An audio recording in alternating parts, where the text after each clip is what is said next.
সকাল বন্ধুরা, সব কেমন আছেন? আজকে সকাল সকাল চলে এসেছি, যেহেতু আজকে লক্ষ্মী পুজো, তাই আপনাদেরকে জানাই অনেক অনেক শুভেচ্ছা। তাই আজকে লক্ষ্মী পুজোয় সকাল থেকে প্রচুর কাজকর্ম হয়েছে। এখন বাজার গেছিলাম, বাজারে সবজি বাজার করে নিয়ে এসেছি। আর এই বাজারগুলো এখন মামন ধুয়ে রেখে দিয়েছে কলতলায়। পুজোর জন্য যে ভোগ রান্না হচ্ছে তার জন্য 9 প্রকারের ভাজা কাটা হয়ে গেছে। পায়েসটা এদিকে চলছে, এখনো হয়নি।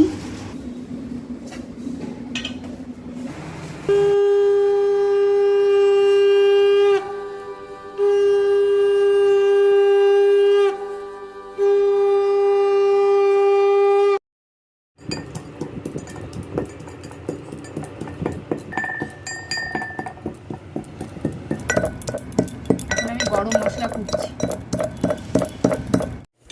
চান টান করে প্রথমে পায়েসটা শুরু করে দিয়েছি। এইদিকে পায়েসটা হচ্ছে, আর এইদিকে বাবাইকে আমি সবজিগুলো কেটে দিয়েছি। বাবাইকে বললাম নুন হলুদ মাখিয়ে দিয়েছি, তুই ভেজে নে। কেন বলুন তো, এই লক্ষ্মী পুজোর দিনে না সবাই মিলে একসঙ্গে কাজ করলে বেশ তাড়াতাড়ি হয়ে যায়, আর ভালোও লাগে বেশ। বলুন, লক্ষ্মী পুজোর দিন সবাই মিলে কাজ করলে বেশ আনন্দ, মানে খুব আনন্দ হয়। আর এদিকে মামন ঠাকুরের দিকটা সামলাচ্ছে। এদিকে দেখুন মামন আলপনা দিচ্ছে। মামন কিন্তু খুব সুন্দর আলপনা। এটা আলুর দম হবে, তাই আলুর দমে আলুগুলো লাল লাল করে ভাজছি। একটু ভালো করে ভাজলে কি বলুন তো, আলুর দমটা একটু বেশি ভালো হবে। এখন আলু ভাজা হচ্ছে, বেগুন ভাজা হয়ে গেছে, আর কয়েকটা আলু ভাজা নামানো হয়েছে।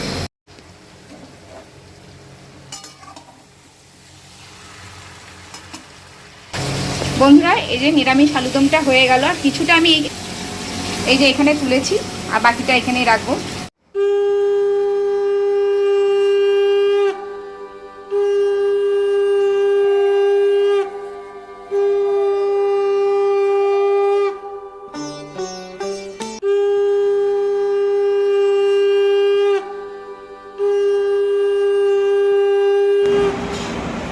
প্রস্তুতি প্রায় শেষের দিকে।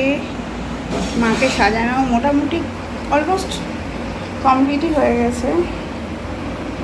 এক ঝলক আমাদের রেখে দিচ্ছি।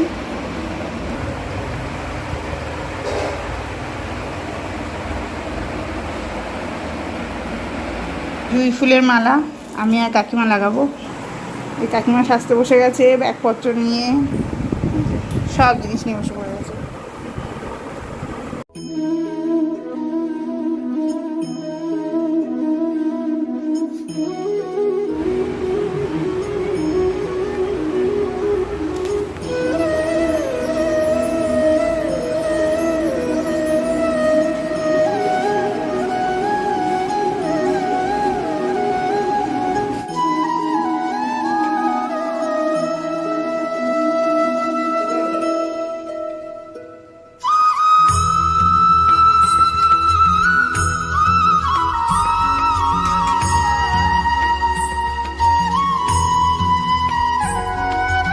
মা লক্ষ্মীর ভোগ প্রসাদ এখন রেডি করা হচ্ছে। 7 রকম ভাজা করা হয়েছে, খিচুড়ি, লুচি, আলুর দম, চাটনি আর পায়েস করা হয়েছে। তাহলে চলুন এদিকে তাড়াতাড়ি করে মায়ের পুজো এবার বসতে হবে। আগের দিন আমি নাড়ুগুলো করে নিয়েছিলাম, তিলের নাড়ু, নারকেলের নাড়ু, গুড়ের নাড়ু, এগুলো আমি সব করেই রেখেছিলাম। আগের দিন করে রাখলে কী হয় বলুন তো, লক্ষ্মী পুজো দিন অতটা চাপ পড়ে না। তাই আগের দিন এগুলো করা হয়েছে বলে বেশ এই ভাজাভুজি, খিচুড়ি, মায়ের প্রসাদ রান্না করতে করতেই আমাদের সকাল থেকে সন্ধেটা বেশ ঠিকঠাক কেটে গেল, বুঝতেই পারলাম না।